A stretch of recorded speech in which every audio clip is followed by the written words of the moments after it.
우리를 위하여 예수님은 죽으시고 사흘 만에 부활하신 예수님의 이름 받들어 기도드리옵나이다. 아멘.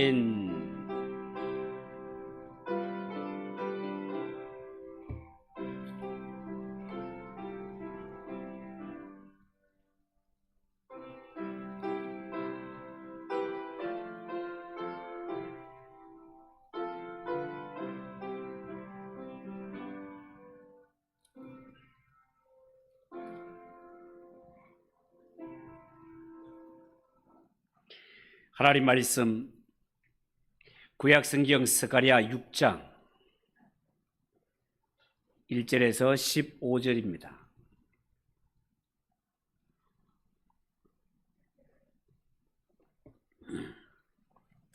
스가랴 6장 1절에서 15절까지 한 절씩 교독합시다. 내가 또 눈을 들어 본즉 네 병거가 두 산 사이에서 나오는데 그 산은 구리산이더라. 셋째 병거는 흰 말들이, 넷째 병거는 어룽지고 건장한 말들이 메었는지라.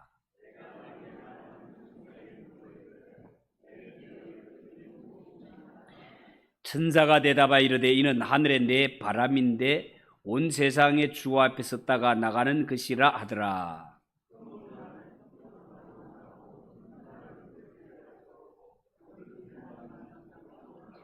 건장한 말은 나가서 땅에 두루 다니고자 하니 그가 이르되 너희는 여기서 나가서 땅에 두루 다니라 하며 그 땅에 두루 다니더라.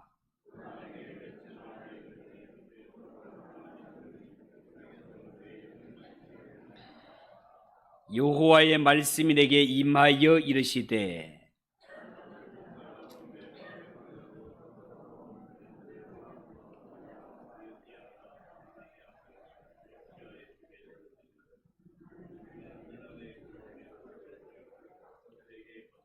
은과 금을 받아 멸관을 만들어 여호사닥의 아들 대제사장 요수아의 머리에 씌우고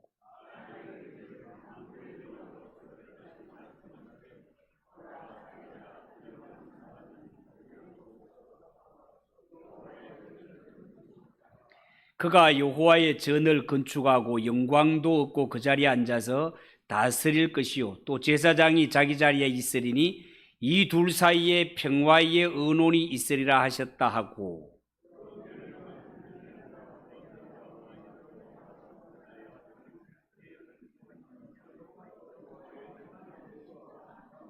같이 읽읍시다. 먼데 사람들이 와서 여호와의 전을 건축하리니 만군의 여호와께서 나를 너희에게 보내신 줄을 너희가 알리라. 너희가 만일 너희의 하나님 여호와의 말씀을 들을진대 이같이 되리라. 아멘. 사교구 나오면 한번 기도하겠습니다. 하나님 아버지 감사합니다. 사교구의 찬양을 받아주시고 우리가 주님과 동행함이 기쁨이 된다고 고백했습니다. 그렇습니다. 내 아버지시오 선한 목자이신 하나님을 가까이함이 인생의 참된 복이라는 사실을 명심하고 주님 오시는 그날까지 성령님과 동행하며 살기를 기뻐하고 사모하는 우리 성도들이 되게 하옵소서. 부족한 자가 말씀을 전합니다. 겸손한 마음을 주셔서 말씀이 아멘이 되고 말씀이 나침판이 되며 양약이 되는 복된 시간이 되게 하옵소서. 예수님의 이름으로 기도하옵나이다. 아멘. 자, 오늘 읽은 이 말씀을 가지고 두 산 사이에서 나오는 네 병거, 산 사이에서 나오는 네 병거라는 제목으로 말씀을 전합니다. 오늘 이 성경 말씀에 나오는 환상은요, 제목 말씀에 나온 대로 두 산 사이에서 나오는 네 병거에 대한 환상으로 이루어져 있습니다. 우리는 보통 성경에 나오는 병거라는 말을 듣게 되면 우리의 머릿속에 선뜻 떠오르는 것이 옛날에 벤허라는 영화에 나왔던 전차 경기, 그 전차가 머리에 떠오를 수도 있습니다. 그렇지만 영화에 나오는 그 병거는 전차는 경주용이고 오늘 성경에 나오는 병거는 경주용이 아니라 전쟁용입니다. 그래서 이 네 병거는 전 세계를 휩쓸고 다니면서 엄청난 변화를 일으킵니다. 그래서 성경은 이 네 병거를 바람에다가 비유해서 부르기도 하였습니다. 그리고 후반부에는 바벨론에서 온 유다 백성들이 대제사장 요수아에게 바친 예물을 가지고 멸관을 만들어서 그 머리에 씌우는 장면이 나오는데 성경은 이 대관식이 순이라는 인물과 관계가 있다라고 그렇게 밝히고 있습니다. 이미 우리가 한번 살펴본 대로 이 스가랴서에 나오는 순은요 아주 작은 싹을 가리키는 말로 깊이 들어가면 이 순은 곧 신약에 오실 주 예수 그리스도를 가리키는 용어가 되겠습니다. 이런 모든 식물의 순이 처음 돋아날 때는 그 존재가 너무너무 미약해서 사람들의 주목을 전혀 끌지 못합니다. 그렇지만 이 순이 다 자라게 되면 주변의 풍경 전체를 바꾸어 놓을 정도로 크고 무성한 숲을 이루게 된단 말이죠. 이런 것처럼 예수 그리스도의 복음이 세상에 들어와 처음 시작되었을 때도 처음 시작된 이 복음은 세상 사람들의 주목을 전혀 끌지 못했습니다. 그렇지만 예수님이 십자가에 못 박혀 죽으심과 다시 사심으로 더불어 이 피조 세계의 가장 높은 자리에 등극하셨습니다. 이를테면 어제까지만 해도 압제와 탄압을 받던 야당 총수가 대통령 선거에서 대통령으로 당선된 것과 같은 그런 이치가 되겠습니다. 이렇게 되면 앞으로 엄청난 지각 변동이 일어날 것이라는 것은 불을 보듯 뻔한 것 아니겠습니까? 여러분, 오늘 이 성경에 나오는 네 병거의 환상과 후반부에 나오는 요수아의 대관식 환상 사이에는 별 연관성이 없는 것처럼 보이지만 그러나 이 두 가지를 예수 그리스도를 중심으로 해석을 하면 이 두 환상은요 아주 자연스럽게 연결되는 것을 알 수 있습니다. 스가랴는 오늘 성경에 또다시 환상을 보게 되는데 그것이 바로 산 사이에서 나오는 네 병거의 환상이었습니다. 1절 이하를 한번 보십시오. 내가 또 눈을 들어 본즉 네 병거가 두 산 사이에서 나오는데 그 산은 구리산이더라. 첫째 병거는 붉은 말들이, 둘째 병거는 검은 말들이, 셋째 병거는 흰 말들이, 넷째 병거는 우릉지고 건장한 말들이 메었는지라.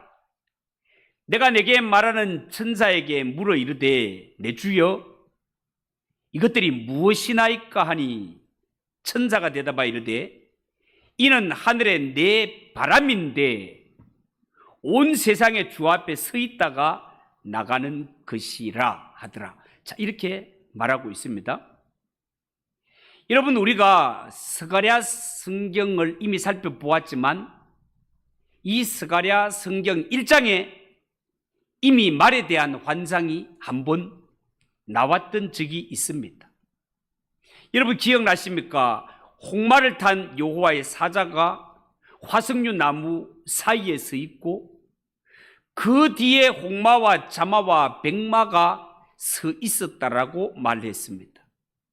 그리고 그 말에 탄 자들은 세상의 사정을 두루 알아보도록 보냄을 받은 천사들이었다라고 그렇게 해석을 했습니다. 그들은 모두가 세상을 두루 살펴본 후에 온 세상이 너무 평안하고 조용합니다 라고 보고를 했습니다. 그리고 여호와의 사자는 언제까지 예루살렘을 불쌍히 여기지 않으시겠습니까? 라는 호소를 올리게 됩니다. 지금까지 이 세상은 결코 평안하게 지낼 세상이 아닌데 뜻밖에도 이 세상은 평안하게 돌아가고 있단 말이죠. 그들이 그렇게 지낼 수 있었던 것은 이 스가랴 성경 전체를 아울러 보게 될 때 아직 세상에는 순이라는 분이 나타나지 않았기 때문에 그렇습니다.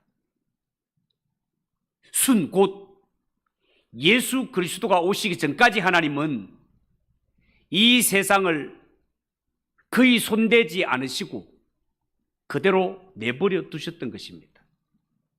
그래서 이 세상은 마치 힘센 사람들에 의해서 그냥 자연스럽게 움직여지는 것처럼 그렇게 느껴지고 그렇게 보였단 말이죠. 이처럼 스가랴 1장의 환상이 예수 그리스도가 오시기 전의 세상을 보여주는 것이었다면 오늘 보는 6장의 환상은 예수 그리스도가 오신 후의 세상을 보여주는 것이라 하겠습니다. 그러면서 6장에는 말 대신에 병거가 등장하고 있습니다. 이 병거는 전쟁용 병거라고 말씀을 드렸습니다. 전쟁용 병거가 세상에 나왔다라는 것은 이제 세상은 더 이상 조용하게 지내지 못한다라는 것을 암시하고 있기도 합니다. 이제 이 병거들로 인해서 세상에는 엄청난 격동과 혼란의 소용돌이가 일어나기 때문에 그렇습니다. 여러분, 스가랴 성경의 내용을 보면 1장에 나오는 환상과 6장에 나오는 환상 사이에는 상당한 시간적 간격이 나오는데요, 단지 1장과 6장 사이에는 시간만 흐르는 것이 아니라 뭔가 중대한 사건이 하나 벌어졌다는 것을 알 수 있습니다. 이 1장과 6장 사이에 나오는 환상과 환상 사이에 일어난 특별한 사건이란 다름 아닌 하나님이 보내신 주 예수 그리스도가 이 세상에 오셨다라는 것입니다. 여러분, 1장에 보면 예루살렘을 위해 하나님께 호소하는 한 천사가 나오는데요, 그 천사가 바로 예수님이었습니다. 이때는 예수님께서 아직 영광을 얻으시기 전이었기 때문에 하나님의 백성들을 그냥 불쌍히 여기시도록 호소하는 일밖에 하실 수 없었습니다. 그렇지만 6장에 등장하는 예수 그리스도의 모습은 완전히 바뀌어져 있는 것을 보게 됩니다. 1장에서는 호소하던 천사의 신분이 6장에는 온 세상의 주로 격상되어 있는 모습으로 등장을 하고 있다라는 것입니다. 여러분, 스가랴 선지자의 질문에 대답하는 이 천사는요, 이는 하늘의 내 바람인데 온 세상의 주 앞에 모셨다가 나가는 것이라고 그렇게 기록하고 있습니다. 여기에 나오는 온 세상의 주, 이 온 세상의 주님, 이분이 바로 1장에서 백성들을 위해 호소하시던 바로 그분이다 말입니다.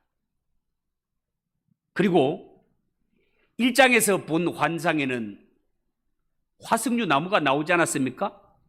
1장에서는 화석류 나무가 나왔는데 6장에서는 구리산, 이전 성경으로 치면 놋산이 나오고 있습니다. 볼품없고 흔한 나무였던 이 화석류 나무가 이제는 아무도 뒤흔들 수 없는 두 개의 놋산으로 바뀌어서 등장하고 있다는 사실입니다. 그리고 세상을 조용히 지켜보기만 하던 천사들도 이제는 적극적으로 뛰어들어서 무너뜨릴 것은 무너뜨리고 심판할 것은 심판해 버리는 이러한 모습으로 등장하고 있단 말이죠. 여러분, 오늘 읽은 1절과 3절을 조금 더 자세히 한번 보겠습니다. 1절과 3절을 한 번 더 보십시오. 내가 또 눈을 들어 본적 네 병거가 두 산 사이에서 나오는데 그 산은 구리산이더라. 첫째 병거는 붉은 말들이, 둘째 병거는 검은 말들이, 셋째 병거는 흰 말들이, 넷째 병거는 어룽지고 건장한 말들이 매였다. 자, 이렇게 말했습니다. 스가랴 선지자가 눈을 들어 보았을 때 전쟁용 네 병거가 두 산사에서 나오는데 이 두 산은 구리로, 노덩어리로 만들어진 산이었습니다. 여기에 나오는 이 구리산, 노산은요, 일장의 하석류 나무가 신약의 교회를 상징했던 것처럼 오늘 이 성경에 나오는 구리산, 노산도 신약의 교회를 나타낸다고 보겠습니다. 여러분, 화석류 나무가 볼품없는 이런 구약의 연약한 성도를 나타냈다면 이 구약의 성도들 바벨론의 포로로 끌려가서 전 세계에 흩어져 떠돌이 생활했던 유다 백성들, 이 이스라엘 백성들, 그때까지는 이들이 하나님의 백성으로서 영광스러운 교회의 모습을 전혀 회복하지 못하던 그러한 때였습니다. 자, 그런데 주 예수 그리스도께서 이 땅에 오셔서 십자가 위에 못 박혀 죽으신 사건이 벌어지게 되었습니다. 이 사건이 있고 난 이후에 교회는 더 이상 이 땅에 연약한 화석류 나무가 아니라 예수님이 십자가 지시고 부활하신 이후에는 교회의 모습이 두 노산으로 그렇게 변화된 모습으로 등장하고 있다는 것입니다. 이 구리산, 이 노산은 아주 강하고 묵직한 것으로 그 누구도 이 노산을 함부로 부수거나 뜯어낼 사람이 이 세상에는 아무도 없다는 것입니다. 여러분, 신약의 묵시문학 책인 요한계시록에 보면 심판의 주님으로 오시는 예수님의 발을 풀무에 단련된 주석에다가 비유하는 장면이 있습니다. 이러한 발에 밟히게 된다면 그 무엇이든 그 자리에서 다 으스러지고 말 것이다 말이죠. 여러분, 흙으로 만든 토성이라면 쇠망치로 한마로 두드리면 그 앞에 다 무너지지 않겠습니까? 그렇지만 거대한 노덩이로 이루어진, 산으로 이루어진 이러한 노산은 쇠망치로 두드린다고 해서 부서질 것이 아니다, 그 말입니다. 함부로 이런 산을 부수려고 들다가는 오히려 망치가 부러지게 된다, 그 말이에요. 여러분, 본래 구약의 이스라엘 백성들의 도성이었던 시온, 이 시온은요 견고한 바위 위에 세워진 도시였습니다. 그렇지만 이 시온성이 견고한 바위 위에 지어졌지만 하나님의 백성들이 하나님의 언약을 버리고 죄를 짓고 우상을 쫓아갔을 때 견고한 바위가 그들을 지켜주지를 못했습니다. 원수 대적인 바벨론 군인들이 쳐들어와서 쇠방치를 휘둘러 내리쳤을 때 견고한 바위 성 위에 지어진 시온 도성도 다 무너져 내리고 만 것을 성경을 통해 우리는 보고 있습니다. 어쩌면 이것이 율법의 한계라고도 할 수 있겠습니다. 율법의 한계라는 말은 아시다시피 하나님은 이스라엘 백성들에게 율법을 돌 위에 새겨서 주시지 않습니까? 율법이 돌에 새겨졌다라는 것은 우리가 지금 수천 년 세월이 지나도 돌 비석에 새긴 글씨가 그대로 남아있던 것처럼 하나님이 돌비에 율법을 새겨주셨다는 것은 하나님이 우리에게 주신 율법도 영원 불변하다는 의미였습니다. 그런데 이 돌비에 새겨진 율법을 받아 모세가 산아래로 내려왔을 때 산아래에 있던 백성들이 하고 있던 짓이 무엇이었습니까? 그들이 하나님의 은혜로 구원받고 하나님의 백성이라고 했지만 모세가 산에 올라간 지 40일, 그 40일을 참지 못하고 금송아지를 만들어 가지고 이것이 너희를 애굽에서 인도낸 하나님이라고 우상을 섬기며 뛰놀던 모습을 우리는 다 알고 있습니다. 이러한 모습 앞에 모세는 하나님께 받은 돌비를 내던졌고 돌비는 깨져 버렸습니다. 이스라엘이 하나님의 말씀을 진심으로 사랑하고 순종할 때는 율법도 돌비에 새겨진 것처럼 영원할 수 있지만, 그러나 이스라엘이 아무리 하나님의 친백성이라 하더라도 하나님이 주신 약속을 발로 차버리고 하나님 외에 우상을 섬기며 죄악을 쫓아간다면 그 율법은 하나님의 언약의 백성이라는 그 복된 관계는 하나님 앞에 다 깨어질 수밖에 없다, 그 말입니다. 자, 그런데 신약의 교회, 하나님의 아들이신 예수님이 오셔서 십자가에 죽으시고 흘리신 피로 값주고 사신 교회, 부활의 기초 위에 세워진 이 교회는 돌이 아니라 노시다 말입니다. 이것은 예수 그리스도께서 구약 시대와는 다른 방식으로 우리 안에 있는 불순종과 죄의 문제를 해결하신다는 모습이기도 합니다. 구약의 모습과 다르게라는 것은 무슨 말인가 하면, 여러분, 구약 시대에는 하나님의 백성들이 죄를 지을 때마다 짐승의 피로 제사를 드림으로 피를 씻어야만 했습니다. 죄를 씻어야만 했습니다. 그렇지만 신약에는 하나님의 독생자이신 예수 그리스도가 자신을 제물로 삼아 십자가를 지심으로 말미암아 단번에 완전한 제사를 드림으로 말미암아 모든 죄를 십자가에서 완전히 구속하셨단 말이죠. 이제 하나님은 범죄하신 후에 징계하는 것이 아니라 하나님께서 미리 징계하시고 환난을 주시면서까지 이 이스라엘 백성들의 교만과 죄를 꺾으시고 죄를 지었음에도 불구하고 주 예수 그리스도의 흘리신 보혈의 피로 그 허물과 죄악을 덮어주시고, 죄인을 보는 것이 아니라 죄인을 위해 흘리시고 덮어주신 주 예수 그리스도의 보혈의 공로를 보아서 우리를 용서해 주시고 하나님의 자녀 삼으시는 이 구속의 길을 하나님께서 예비하셨다라는 겁니다. 그렇기 때문에 신약에 살아가는 성도들, 하나님의 은혜 속에 살아가는 성도들은요, 이 땅에 살아갈 때 관심이 내가 이 세상 사람들보다가 얼마나 뒤처졌는가, 아니면 얼마나 더 많이 성공했는가, 이런 문제로 염려할 것이 아닙니다.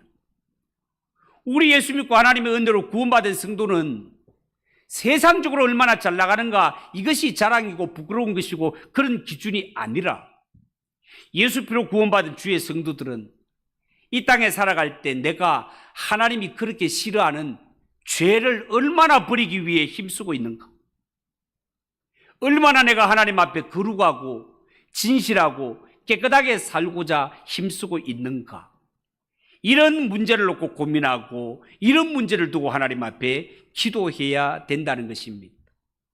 성도들이 이렇게 하나님 앞에 영적으로 깨어있고 하나님의 말씀을 꼭 붙들고 살아가면 그 사람은 하나님 앞에 마치 놋산처럼 아무도 손댈 수 없이 그 자리를 든든히 지킬 수 있는 것처럼 주 예수 그리스도의 이 십자가 은혜를 꽉 붙들고 모든 구원의 방편을 하나님께 두고 살아가는 사람, 세상의 어떤 유혹과 환난과 이러한 유혹 속에서도 절대로 하나님이 주신 은혜와 축복을 빼앗기지 않고 노산처럼 든든하게 살아갈 수 있단 말입니다.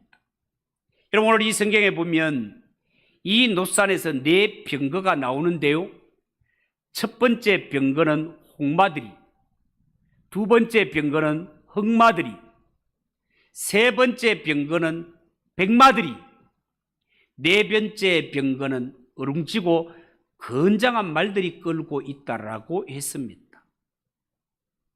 대개 묵시문학에서는요, 색깔이 나올 때 이 색이 의미하는 다 의미가 있습니다. 붉은색, 이 붉은색은요, 피의 색으로 전쟁을 상징하는데 많이 사용됩니다. 그러니까 붉은 병거가 나간다라는 것은 전쟁이 일어난다, 그런 뜻이 되겠습니다. 검은색은 기근이나 흉년을 상징합니다. 오랫동안 굶은 사람의 얼굴은 시커멓게 그렇게 죽어가기 때문에 그렇습니다. 그리고 흰색은 복음의 영광을 상징합니다. 흰색 병거가 나간다는 것은 복음이 증거되는 뜻이다, 그 말입니다. 얼룩지고 건장한 말들의 의미는 분명치 않지만 이 또한 여러 가지 종류의 환난을 상징하는 것 같습니다. 각종 재앙이 일어나서 사람들을 혼란스럽게 만든다, 그런 뜻이 되겠죠. 물론 어쩌면 이 색들의 의미가 맞지 않을 수도 있습니다. 그러나 대체적으로 묵시문학의 구성을 볼 때 제가 설명하신 대로 색깔은 이것을 상징하는 것이 공식으로 되어 있습니다. 중요한 것은요, 이 같은 전쟁이나 기근이나 복음이나 혼란이 전부 교회에서 나온다는 사실입니다. 이게 도대체 무슨 뜻인가? 여러분, 하나님의 아들이신 예수 그리스도는 이 땅에 오실 때 평화의 사자로 오셨습니다. 우리가 전쟁이 흔한 이 세상 고대 사회를 보더라도 평화의 사절단이 올 때는 이 평화 사절단을 절대로 죽이지 않습니다. 그러나 이 땅의 죄인들은 하나님이 보내신 평화의 사자 주 예수 그리스도를 십자가에 못 박아 죽여버리고 말았습니다. 이것은 인간들이 하나님을 향한 선전포고이기도 합니다. 인간 쪽에서 먼저 하나님 쪽에 선전포고를 한 행위가 하나님이 보내신 예수를 못 박아 죽인 것입니다. 그러니까 하나님도 전쟁에 나서실 수밖에 없습니다. 그런데 노산에서 병거가 나간다고 해서 교회가 직접 전쟁을 일으킨다는 뜻은 아닙니다. 이를테면 교회가 세상 땅을 정복하기 위해서 군사를 징발하거나 실제 전쟁을 일으킨다는 뜻이 아니다 말입니다. 실제로 하나님은 전쟁을 일으킨 것이 아니라 어쩌면 이 세상에서 죽어가는 생명을 한 생명이라도 더 구원하시고 살리기를 원하시는 것이 세상을 향한 하나님의 구원이고 하나님의 마음이다 말이죠. 그렇지만 끝까지 하나님이 보내주신 예수 그리스도를 영접하지 아니하고 이 십자가 복음에 순종하지 않는 자들, 이러한 자들에게 대해서는 하나님은 분명히 영원한 저주를 선포하셨습니다. 여러분, 우리가 싸워야 할 전쟁은 눈에 보이는 혈과 육의 전쟁이 아니라 눈에 보이지 않는 악한 마귀와 그 세력과의 전쟁이라고 성경은 이미 밝힌 바 있습니다. 여러분, 주님이 이 죽음을 이기고 부활하신 후에 교회가 해야 할 일은 이 세상의 권세 잡은 마귀와 죄와 싸우는 일들입니다. 사람이 이 세상에 살다가 보면은요, 때로는 국가가 경제적으로 천재지변으로 여러 가지 어려움을 당할 때가 있습니다. 전쟁이 일어날 수도 있습니다. 경제적인 시련이 닥칠 수도 있습니다. 그 외에 천재지변과 같은 이런 재난과 사고를 당할 수도 있습니다. 그런데 이 땅의 사람들은 그 원인을 어디에서 찾는가 하면 고민하고 찾아내는 것이 사고는 인재다, 다 맞는 말이죠. 안전 불감증에서 온 것이다, 맞는 말이죠. 이 세상에 이런 어마어마한 사건 사고, 이런 엄청난 재난들이 닥칠 때 세상 안 믿는 사람들은 이것이 다 인재에서 오는 것이고 다 안전 불감증에서 온다 할 때 그럴 수도 있겠구나라고 여기지만, 우리 예수 믿는 성도들은 무엇까지 보아야 되는가 하면, 이 땅에 하나님이 평화의 사도로 주 예수 그리스도를 보냈지만 그를 십자가에 못 박아 죽인 이 세상, 하나님이 이 땅에 교회와 주의 종들을 위해서 십자가 복음을 전하며 이 복음을 믿고 영접하는 자가 구원을 얻는 유일한 길이라는 이 복음을 전함에도 불구하고 끝까지 예수 믿기를 거절하고 끝까지 복음으로 돌아오기를 거절하고 발로 차버리는 이 세상, 하나님을 향하여 대들고 대적하는, 선전포고하는 이 세상을 향하여 하나님이 전쟁을 벌이시고 징계하시고 이 모든 것들이 하나님이 행하시는 일이라는 것까지도 예수 믿는 성도들은 볼 수 있어야 된다라는 것입니다. 세상에 믿는 자와 교회는 이 땅에 영적 파수꾼으로 세워졌다는 사실을 꼭 아시고, 이 땅에 일어나는 이러한 모든 일들의 원인이 어디며, 이 세상이 출발해서 종착역이 있다면, 출발이 있고 마지막이 있다면, 창조가 있고 심판이 있다면, 부산에서 서울 가는 것이 인간의 역사라면, 출발해서 지금 이 역사라는 열차가 서울을 향해, 종말을 향해 달려갈 때 이 열차가 지금 어디까지 와 있는지를 볼 수 있는, 수원을 지나고 있진 않는지, 정말 저 앞에 한강이 보이지 않는지, 인간이 탄 이 인간의 열차가, 역사의 열차가 어디까지 왔는지를 우리가 헤아려 가면서 그렇게 하나님 앞에 신앙생활을 하는 것이 종말을 살아가는 성도의 모습이라는 사실을 꼭 기억하시고, 언제나 하나님 앞에 영적으로 잠들어 있는 자가 아니라 영적으로 깨어 살아가는 그런 성도들 꼭 되시기를 예수님의 이름으로 축복합니다. 기도하겠습니다. 하나님 아버지, 은혜를 감사합니다. 우리가 이 땅에 살아가면서 여러 가지 어려운 일들을 만날 때 그냥 이 모든 원인은 인재에서, 안전 불감증에서 온다고 그렇게 생각했지만 하나님의 경고라는 사실을 우리가 볼 수 있게 하시고, 우리가 탄 하나님 이 역사의 열차가 종말을 향해 갈 때 어디만치 달리고 있는지를 볼 줄 아는 영안이 열려서 더욱더 믿음 준비를 잘하며 살아갈 수 있는 우리 성도들이 되게 하옵소서. 예수님의 이름으로 기도하옵나이다. 아멘. 359장 찬송하겠습니다.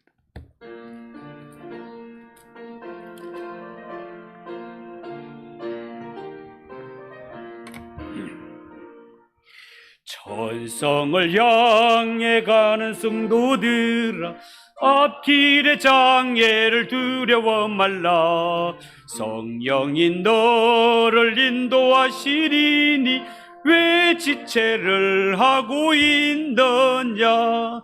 앞으로 천성을 향해 나가세. 천성분만 바라고 나가세. 모든 천사 너희를 영접하러 문 앞에 기다려서 있네. 너 가는 길을 누가 비웃거든 확실한 증거를